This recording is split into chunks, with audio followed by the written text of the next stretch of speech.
آج انشاءاللہ تبارک و تعالی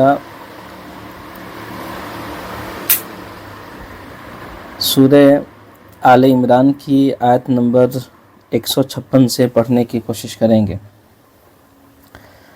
اللہ تبارک و تعالی ارشاد فرماتا ہے، یا ایھا الذین آمنوا لا تکونوا کالذین کفروا وقالوا لإخوانهم اذا ضربوا في الارض او كانوا غزا لو كانوا عندنا ما ماتوا وما قتلوا۔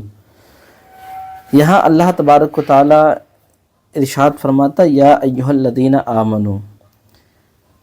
اس آیت کو سمجھنے سے پہلے آپ کو اس سے پہلے جو جنگ احد اور جنگ بدر کا معاملہ چل رہا ہے اس کو اپنے ذہن میں رکھنا ہوگا۔ اللہ ارشاد فرماتا ہے، اے ایمان والو لا تکونوا کالذین کفروا، کہ تم کافروں کے مثل نہ ہو جانا۔ وقالوا لاخوانہم اذا ضربوا فی الارض او کانوا غزا، کہ جب ان کے بھائی کسی لڑائی یا سفر میں گئے تو انہوں نے ان کے متعلق کہا کہ اگر وہ ہمارے پاس ہوتے، لو کانوا عندنا ما ماتوا وما قتلوا، کہ اگر وہ لوگ ہمارے پاس ہوتے تو وہ نہ مرتے اور نہ قتل کیے جاتے۔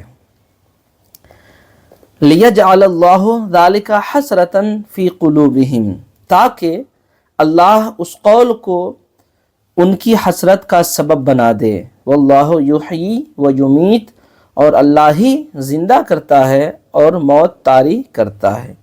واللہ بما تعملون بصیر، اور اللہ تمہارے سب کاموں کو خوب دیکھنے والا ہے۔ یہاں اللہ تبارک و تعالیٰ نے کیا کہا؟ اے ایمان والو کہ کافروں کے مثل نہ ہو جانا۔ کون کافر؟ یہ جو منافقین تھے، جو مسلمانوں کو جہاد سے روکتے تھے، ان لوگوں کی طرح مت ہو جانا کہ جو کافر اپنے بھائیوں کے بارے میں کہتے تھے کہ اگر میرے بھائی سفر میں یا پھر جہاد میں نہ جاتے تو وہ نہ مرتے اور نہ قتل کیے جاتے۔ اسی کا اللہ تبارک و تعالیٰ نے آگے جواب دیا، واللہ یحیی و یمیت، کہ قتل کرنا اور زندہ کرنا، قتل کرنا اور مارنا، یہ تو اللہ تبارک و تعالیٰ کا معاملہ ہے۔ یہ اللہ موت انسان پر جو طاری فرماتا ہے، قتل کرنا نہیں، معاذ اللہ، قتل کرنا نہیں، موت طاری کرنا، انسان کے اوپر موت طاری کرنا، یہ اللہ تبارک و تعالیٰ کا معاملہ ہے، انسان کے بس کی بات نہیں ہے۔ تو وہ لوگ کہتے تھے کہ اگر میرے بھائی سفر میں نہ رہتے یا پھر جہاد میں نہ جاتے تو وہ قتل نہ کیے جاتے، نہ مارے جاتے۔ گویا کہ اس بات کو کہہ کر کے منافقین اور کفار تقدیر کا انکار کر رہے ہیں، ہے نا؟ اچھا، حالانکہ اللہ تبارک و تعالیٰ خود فرماتا واللہ بما تعملون بصیر، اور اللہ تمہارے سب کاموں کو خوب دیکھنے والا ہے۔ ایک منٹ، چلیے بسم اللہ الرحمن الرحیم۔ تو اس آیت میں اللہ تبارک و تعالیٰ نے مسلمانوں کو منافقوں کے وسوسوں سے خبردار کیا۔ آپ کو بتایا گیا تھا کہ جو منافق ہوتا ہے، یہ منافق انسانوں کی جماعت میں سے سب سے بدترین انسان ہوتا ہے۔ تو اللہ تبارک و تعالیٰ نے مسلمانوں کو منافقوں کے وسوسوں سے خبردار کیا، اس لیے کہ منافقین جو ہوتے ہیں وہ شیطان کے مددگار ہوتے ہیں، کیونکہ منافقین مسلمانوں کو کفار کے خلاف جہاد سے لڑنے سے، جہاد کرنے سے آر دلاتے تھے مسلمانوں کو، اور کہتے تھے کہ جو مسلمان اس کے نسبی بھائی ہوتے، منافقین کے نسبی بھائی ہوتے، یا پھر جو مسلمان اس کے دینی بھائی کا مطلب یعنی منافقین کا کیا تھا کہ سامنے وہ اپنا دین کو ظاہر کرتے تھے اور پیٹھ پیچھے دین کے خلاف کام کیا کرتے تھے۔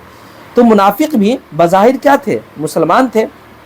تو یہ جو مسلمان اس کے نسبی بھائی ہوتے یا پھر اس اعتبار سے اس کے بھائی ہوتے، تو وہ جب کسی دور دراز سفر پہ چلے جاتے تھے یا پھر جہاد میں چلے جاتے، اگر سفر میں یا پھر جہاد میں اگر کوئی قتل کر دیا جاتا تو پھر یہ ان لوگوں کو آر دلاتے اور کہتے کہ اے لوگوں، اگر ہمارے یہ بھائی اگر سفر میں نہیں جاتے، ہمارے یہ بھائی اگر جہاد میں نہ جاتے تو وہ صحیح سلامت رہتے، قتل نہیں کیے جاتے، ہے نا۔ تو اسی کو اللہ تبارک و تعالیٰ نے بیان کیا کہ اے لوگوں منافقوں کے وسوسوں سے بچو، اس لیے کہ انسان کا جب موت کا وقت کیا ہوتا ہے؟ مقرر ہوتا ہے۔ جب انسان کا موت ہوتا ہے اس سے 1 سیکنڈ انسان نہ آگے بڑھ سکتا ہے نہ پیچھے بڑھ سکتا ہے۔ اگر دشمنان اسلام ہمارا اس بات پر ایمان ہے کہ اگر ہماری موت نہ ہو، اگر قاتل اگر ہمارے جسم کے 2 حصے بھی کر دیں، پھر بھی ہمارا ایمان ہے کہ اگر موت نہیں ہے تو پھر ہم مریں گے نہیں۔ جب تک ہماری موت نہیں ہوگی اس وقت تک مریں گے نہیں۔ ہاں، وہ الگ بات ہے کہ اس پریشانی میں ہم ایک لمبا عرصہ گزار دیں گے، چلے گا، ہے نا، لیکن موت اسی وقت آئے گی جب وقت پورا ہو جائے گا۔ بات سمجھ آ رہی نا؟ اچھا، ان منافقوں کے ان چالوں سے 2 بات سمجھ میں آتی ہے۔ ایک یہ کہ منافقین اس بات کو اس لیے کہتے تھے کہ منافقین کا دراصل تقدیر پر ایمان ہی نہیں تھا، منافقین کا تقدیر پر ایمان ہی نہیں تھا۔ جو چیز جس شخص کی قسمت میں مقدر ہو چکی ہوتی ہے نا، وہ چیز اس کو مل کر کے رہتا ہے، اور جو چیز کسی کی کسی کی قسمت میں مقدر نہیں ہوا ہوتا، وہ چیز لاکھ کوشش کر لے وہ انسان اس کو حاصل نہیں کر پاتا ہے۔ چلیے، اسی وجہ سے رسول کریم صلی اللہ تعالی علیہ وسلم نے فرمایا کہ اگر کوئی نقصان ہو جائے تو یوں نہ کہو کہ اگر یہ شخص فلاں کام کرتا تو ایسا نہ ہوتا، نقصان نہ پہنچتا۔ جیسے ہم کہتے ہیں نا بارہا، ارے ایسا وہاں نہیں جاتے نا تو ہمارا نقصان نہیں ہوتا۔ ارے نہیں، ہمارے تقدیر میں ایسا تھا کہ نقصان پہنچے، یہ ہمارے تقدیر میں قسمت میں تھا، تو کوئی نہ کوئی تو حیلہ بنتا۔ جیسے حضرت آدم علیہ السلام کو جنت سے نکالا گیا، اور لوگ کہتے کہ حضرت آدم علیہ السلام سے خطا ہوا۔ میرا تو ایمان ہے کہ حضرت آدم علیہ السلام سے خطا نہیں ہوا۔ اللہ نے آدم علیہ السلام کو دنیا کے لیے بھیجا تھا، نہ کہ جنت کے لیے۔ تو ظاہر سی بات ہے کوئی نہ کوئی تو حیلہ بنتا، کوئی نہ کوئی تو حیلہ بنتا۔ ہمارے آج ابھی ہم یہاں پر موجود ہیں، 1 گھنٹہ کے بعد ہم کو یہاں کے علاوہ ہم مظفر پور ہم رہیں گے۔ مظفر پور کے ہوٹل کی بریانی کھانا ہماری قسمت میں مقدر ہے، اور ہمارا کوئی ارادہ نہیں ہے کہ ہم کو جانا ہے وہاں، کوئی ارادہ نہیں۔ تو کوئی نہ کوئی حیلہ بنے گا، اچانک کوئی آدمی آئے گا، کہے گا مولانا صاحب چلیے، اور فوراً وقت بن جائے گا اور ہم نکل جائیں گے، اور 1 گھنٹہ کے اندر میں مظفر پور بھی پہنچ جائیں گے اور بریانی جا کر کے کھا لیں گے۔ بات سمجھ میں رہی نا؟ وہی چیز ہے۔ رسول کریم نے فرمایا کہ اگر کوئی نقصان ہو جائے تو یہ مت کہو کہ اگر فلاں شخص فلاں کام کر لیتا تو ایسا نہ ہوتا، یہ نہیں کہنا چاہیے بھائی، ایسا ہونا ہی تھا، ایسا ہونے۔ جیسے کہتے ہیں نا کہ یہاں سے نکلا انسان، اور پتلی گلی، کیونکہ ہمارے روڈ سے جہاں پر میری مسجد ہے، یہاں سے روڈ پہ جانے کے لیے ایک پتلی سی گلی ہے، ٹھیک ہے نا، اور ایک راؤنڈ ہو کر کے جانا پڑتا ہے۔ اب ہم راستہ سے چلے، کچھ ہو جائے ہم کو، تو کوئی شخص یہ نہ کہے کہ ارے مولانا صاحب اس راستے سے نہ جا کر کے اس راستے سے جاتے تو چوٹ نہیں لگتی، ایسا نہیں کہنا چاہیے۔ یہ میرے آقا نے خود تعلیم اس چیز کا دیا، اس لیے کہ ایسا ہونا تھا تبھی ہم اس راستہ کو اختیار کیے۔ اگر ایسا نہیں ہونا ہوتا تو ہم چاہ کر کے بھی اس راستے کو اختیار نہ کرتے، بلکہ لمبی راستہ کو اختیار کرتے۔ بات سمجھ میں آ گئی ہوگی۔ چلیے، ایک تو یہ وجہ یہ ہوئی کہ منافقین تقدیر کا انکار کرتے تھے، اسی وجہ سے وہ لوگ کیا کرتے تھے کہ یہ کاش میرا بھائی سفر میں نہ جاتا، جہاد میں نہ جاتا تو قتل نہ کیا جاتا، وہ تقدیر کا انکار کیا کرتے تھے۔ ایک تو وجہ یہ سمجھ میں آئی منافقین۔ دوسری وجہ یہ کہ منافقین نے جو یہ کہا کہ اگر یہ ہمارے پاس رہتے تو قتل نہیں کیے جاتے، تو اس کی وجہ یہ ہے کہ وہ کفار کے خلاف جہاد کرنے سے ڈرتے تھے، تو یہ ڈر کی وجہ سے ایسا کہتے تھے کہ ہمارے بھائی نہیں جاتے تو قتل نہ ہوتے۔ ایک دوسری وجہ سامنے ابھر کر کے آئی۔ چلیے، یہاں اللہ تبارک و تعالیٰ نے کیا فرمایا؟ لِيَجْعَلَ اللَّهُ ذَلِكَ حَسْرَةً فِي قُلُوبِهِمْ، مطلب تاکہ انجام کار اللہ اس قول کو ان کو حسرت کا سبب بنا دے۔ دیکھیے، ان کے قول کو حسرت کا سبب بنا دے، ان کے دل میں تاکہ اللہ اس قول کو، یعنی منافقین کہتے ہیں ہمارا بھائی نہیں جاتا تو ایسا نہیں ہوتا، اگر ہمارا بھائی نہیں گیا رہتا تو ایسا نہیں ہوتا، ہے نا. تو یہ منافقین کا یہ قول ہے، یہ بات ہے. تو اسی کو اللہ نے فرمایا کہ اللہ اس قول کو ان کے دلوں میں حسرت کا باعث بنا دے، یعنی کفار ہی کے لیے حسرت کا باعث بنا دے. اس کا مطلب کیا ہے؟ دیکھیے اس کی ہم توجیح کرتے ہیں، 4 طریقے سے اس کی وجوہات ہم بیان کرتے ہیں. ایک پہلی وجوہات یہ کہ منافقین کی بات ان کے دلوں میں حسرت کا سبب کیسے بنے گا. ٹھیک ہے، چلیے ہم 4 طریقے سے سبب بناتے ہیں، غور سے آپ سنیں گے. منافقین اپنے مسلمان بھائیوں کے دلوں میں جب یہ شبہ ڈالیں گے کہ وہ ان کے شبہ ڈالیں کہ وہاں نہیں جاؤ گے تو قتل کر دیے جاؤ گے. جب یہ شبہ ڈالیں گے اور وہ مسلمان ان کے کہنے میں آ کر کے جہاد میں نہیں جائیں گے، مسلمان کفار منافقین کی بات کو مان لیا اور جہاد میں نہیں گئے. اب جہاد میں نہیں گئے، اب جہاد میں جو لوگ گئے جب واپس آئے تو جنگ جیت کر کے آئے، مال غنیمت لے کر کے آئے. تو جب جو لوگ کفار کی باتوں میں آ کر کے جہاد سے پیچھے منہ موڑ لیے تھے، جب یہ مسلمانوں کو کامیاب ہوتا ہوا دیکھیں گے، کامیاب لوٹتا ہوا دیکھیں گے، مسلمانوں کو مال غنیمت حاصل کرتا ہوا دیکھیں گے، تو یہ حسرت کریں گے یہ لوگ کہ اے کاش ہم ان منافقین کی بات نہ مانے ہوتے، منافقین کی کہا نہیں مانے ہوتے. ٹھیک ہے نا. تو یہ قول کیا ہوا؟ یہ ان لوگوں کے لیے جو جہاد سے منہ موڑ لیے، منافقین کی بات میں آ کر کے یہ قول ان کے لیے کیا ہوا؟ حسرت کا باعث بنا. دوسرا، قیامت کے دن جب منافقین دیکھیں گے کہ مجاہدین اور شہداء کو اللہ تبارک و تعالیٰ بہت بڑا مقام عطا فرمائے گا، اس وقت جن لوگوں نے منافقین کی بات میں آ کر کے جہاد سے منہ موڑا تھا، جب یہ مسلمانوں کو، شہداء کو اور مجاہدین کو اس اسٹیج پر دیکھیں گے تو یہ حسرت کریں گے کہ اے کاش ہم منافقین کی بات کو نہ مانے ہوتے اور جہاد سے منہ نہ موڑے ہوتے. بات سمجھ میں آ رہی نا؟ ایک دوسری وجہ ہم نے بتا دی. تیسری وجہ یہ کہ دیکھیے منافقین ضعیف مسلمان کو جہاد سے روکنے کے لیے شبہ ڈالیں گے کہ تم جہاد میں مت جاؤ، جہاد میں جاؤ گے تو قتل کر دیے جاؤ گے، شہید کر دیے جاؤ گے. اور جب وہ